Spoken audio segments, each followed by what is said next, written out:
The rain hammered the windshield like it was trying to break through, but nothing could drown out the screech of tires or the way Nathaniel's body jerked against the seatbelt. I screamed his name. Emiliano, no, wait. That's me screaming mine back at him. As the truck swerved into our lane on that godforsaken stretch of I-95 outside Philly, his eyes locked on mine for a split second, wide with that quiet terror I'd only seen once before, the night he first told me he loved me under the Brooklyn Bridge.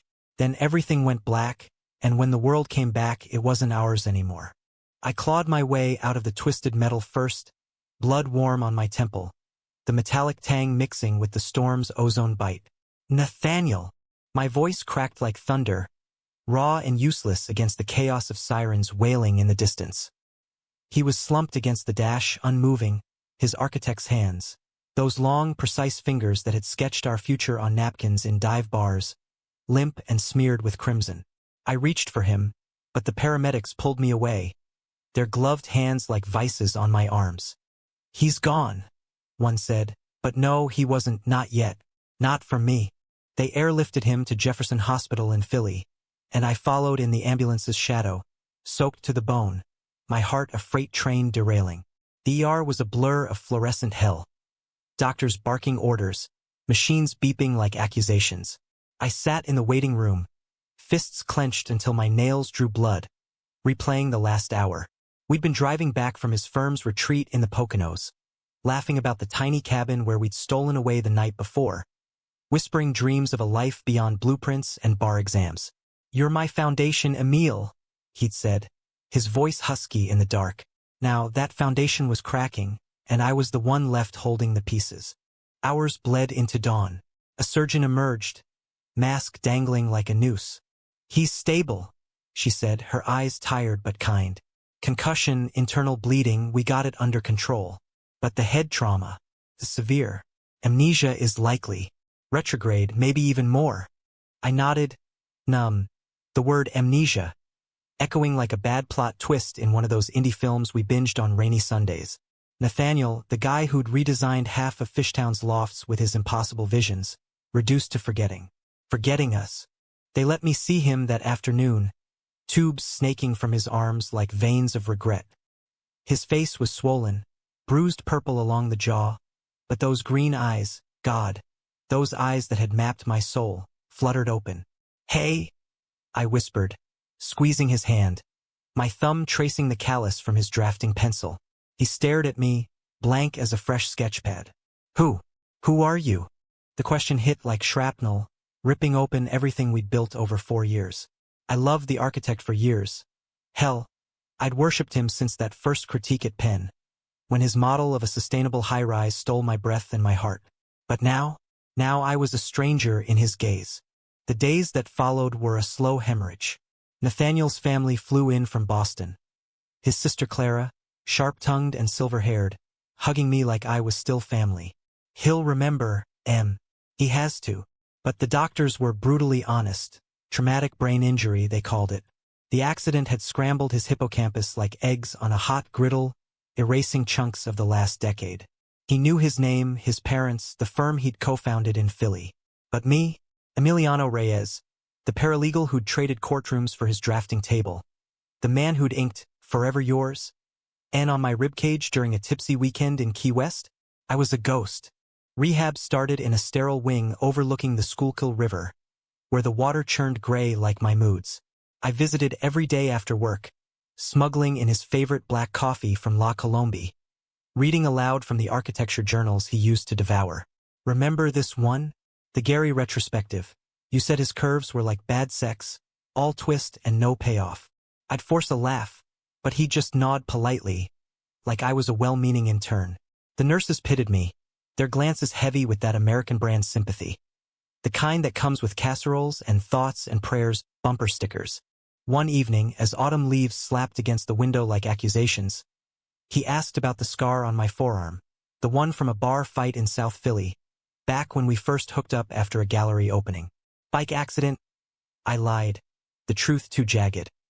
"You'd pulled me out of that brawl," your hands steady on my shaking shoulders, whispering, "I've got you, Em, always." That night, I drove home to our Fishtown row house. The one he'd gutted and reborn with exposed brick and skylights that framed the stars like love letters. The bed felt like a crime scene, his side untouched, his cologne lingering like a taunt. I curled into the sheets, sobbing until my chest ached, wondering if this was the betrayal. Not his, but fate's cruel joke on two guys who dared to build something real in a world that still whispered fag behind closed doors. Weeks turned to months, and discharge loomed like a guillotine. Nathaniel was walking again, sketching tentative lines on his tablet, but the gaps in his memory yawned wider. His firm, Hale and Voss Architects, welcomed him back with a hero's parade. Balloons in the lobby, a cake etched with blueprints. I tagged along, the outsider in a suit that suddenly felt too tight. At the party, held in their sleek Center City office overlooking the Liberty Bell, I watched him laugh with colleagues, his charisma undimmed, that boyish grin flashing like it used to for me. Then Sarah Voss, his partner and old flame from Yale, sidled up, her hand lingering on his arm a beat too long. "Nate, you look good. Like old times." Her eyes flicked to me, cool as marble. Jealousy coiled in my gut, sharp and unfamiliar. I'd never doubted him before. That night, over takeout pad thai in the row house kitchen, he confronted me.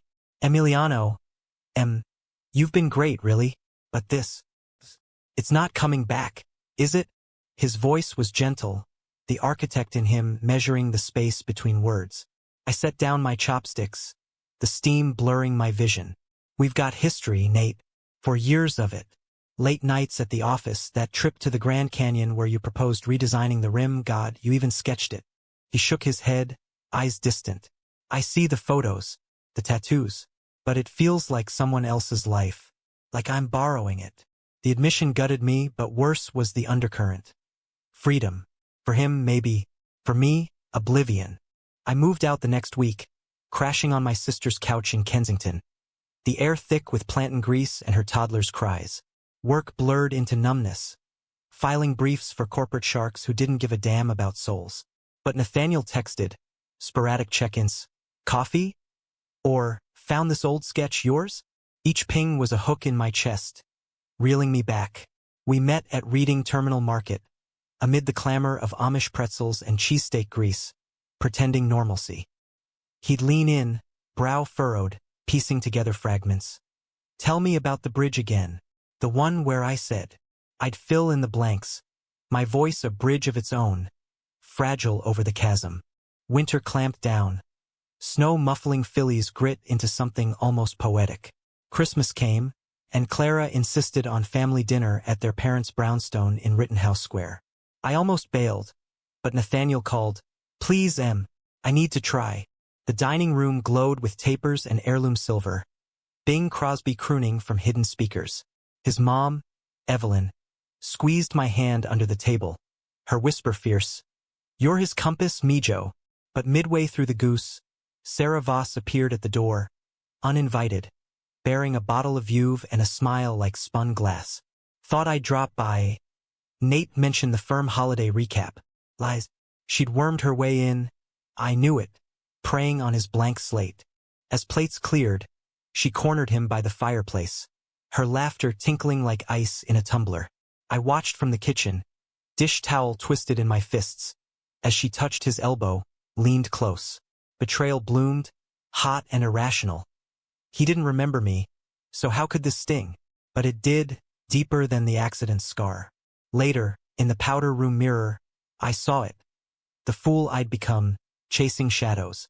The new year dawned bitter, and so did the truth. Nathaniel started dating Sarah. Officially, a month later, announced in a firm-wide email that landed in my inbox like a subpoena. "Nate and I are giving it another go." It read, casual as a memo. I hurled my phone across the office, the screen cracking like my resolve. That night, I drove to the row house, our row house, now his again, and found them on the stoop, her head on his shoulder, city lights haloing their silhouette. He looked up, startled. "Ing? What are you? You forgot me?" I spat, voice breaking on the rain-slick steps. "But I didn't. And now you're building with her? The one who left you for a corner office." Sarah stiffened, but Nathaniel stood, hands raised like blueprints for peace. "It's not like that. She's familiar. Safe. The word safe twisted the knife. Had I ever been that? Or was I the risk? The Latino kid from North Philly who dared love a wasp golden boy. I stormed off into the night, the schoolkill a black ribbon under Ben Franklin Bridge, temptation whispering jump. But instead, I called my sponsor from NA. No, wait, that was a different ghost. I'd quit the streets young, but the ache was the same. Let go, Emile, he said over the line, voice gravelly from too many smokes. Or it'll kill you both. Spring thawed the ice, but not my heart. I threw myself into work, landing a pro bono case for a queer youth shelter in Germantown, fighting eviction from slumlords who'd rather profit than protect. It was redemptive. Those kids with their wary eyes and rainbow pins, mirrors of my younger self. One evening, drafting motions in a coffee shop, Nathaniel appeared, unannounced, his coat dusted with cherry blossoms. Can we talk? His eyes were haunted, the architect's precision frayed. We walked the Wissahickon trails, dogwoods blooming like hesitant apologies. Sarah and I. It's not right, he confessed, kicking a pebble into the creek. I thought familiarity would fill the holes, but it's all wrong. She wants the old Nate, the one who chased awards, not hearts. He stopped, facing me, rain from an earlier shower beating on his lashes. You, though, the stories you tell, they stick, like blueprints under my skin. I dream of the bridge, of saying I love you. My breath caught, hope a traitor rising. It's not gone, Nate. It's us messy, real. American as apple pie and protest marches. We kissed then, tentative under the canopy, his lips tasting of salt and second chances. But doubt lingered, a shadow in the dappled light. Summer scorched the city, and we rebuilt. Slowly, like his firm retrofitting a brownstone. Date nights at the Barnes Foundation, debating Matisse's curves. Lazy Sundays sketching park pavilions, my legal pad beside his vellum. He remembered flashes. The tattoo parlor's buzz, our first fight over his workaholic hours, making up in the loft's clawfoot tub. You're my North Star, he'd murmur, tracing my ink. I believed him, or wanted to, ignoring the emails from Sarah, veiled threats about protecting the firm's image if he backslid. The climax hit on a sweltering August night, the firm's annual gala at the Barnes, black tie, chandeliers dripping like honey over tuxedos and gowns. Nathaniel had designed the expansion, his name etched in brass by the entrance. We arrived arm in arm, my rented tux stiff against his custom Tom Ford, heads turning at the miracle couple. Toasts flowed, champagne fizzing with envy. But midway through dinner, Sarah rose, glass raised, her smile a scalpel. To Nathaniel, architect of dreams and second chances. The room chuckled, but her eyes locked on mine, promising storm. Later, on the rooftop terrace overlooking the twinkling grid, she cornered us, wind whipping her updo into Medusa strands. You think this is cute, Emiliano? Playing house with a broken man. Her voice dripped venom, the betrayal unveiled. She'd tampered with his rehab notes, planted doubts via concerned calls to his therapist, all to reclaim her territory. He was mine first, before your little barrio romance. Nathaniel recoiled, piecing it together. The familiar she'd force-fed him, the sketches she'd found that weren't ours. You lied. His voice cracked, the architect's world tilting. I stepped forward, fists clenched. Get out, Sarah. This isn't a blueprint you can erase. But she laughed, bitter as bile. He'll forget again, Emile. And next time, I'll make sure it's permanent. The fight spilled over the parapet, words like lightning. Accusations of sabotage, her admission of spiking his post-accident meds with doubt disguised as care. Nathaniel lunged, not violent but desperate, grabbing her phone. Evidence of texts plotting our undoing. Why? He demanded, voice raw. I trusted you. She crumpled, mascara streaking like war paint. Because you chose him. Again. Security hauled her away, the gala dissolving into whispers. Nathaniel and I retreated to the row house, storm raging outside, mirrors of the one within. He paced the living room, blueprints scattering like fallen leaves. I almost lost us twice. First the accident, then her. I pulled him close, our foreheads touching, breaths sinking like tides. But you didn't. We're not lines on paper, Nate. We're the structure that holds. Fall returned, leaves carpeting Fairmount Park in gold. Nathaniel's memory sharpened in fits. A scent-triggered recall of our Vegas elopement plans, aborted for family drama. The sting of his coming out at 25, disowned briefly by his dad, only to be welcomed back with a firm handshake and build something solid, son. We therapy tripped together, unpacking the betrayal's shrapnel. Sarah's charges dropped after the evidence surfaced, her career a casualty of her own design. One crisp November Eve as the current date, November 29, 2025. Ticked toward midnight, we stood on the Brooklyn Bridge, wind off the East River carrying echoes of that first confession. He'd sketched it anew. Not a redesign, but an addition. A cantilevered walkway for dreamers, etched with our names. I remember now, he said, voice steady as rebar. Not all at once, but enough. You, us. I kissed him. The city sprawling below like a canvas weed yet to fill. Life isn't blueprints, it's revisions, erasures, the occasional collapse. But in the rebuild, we found humanism.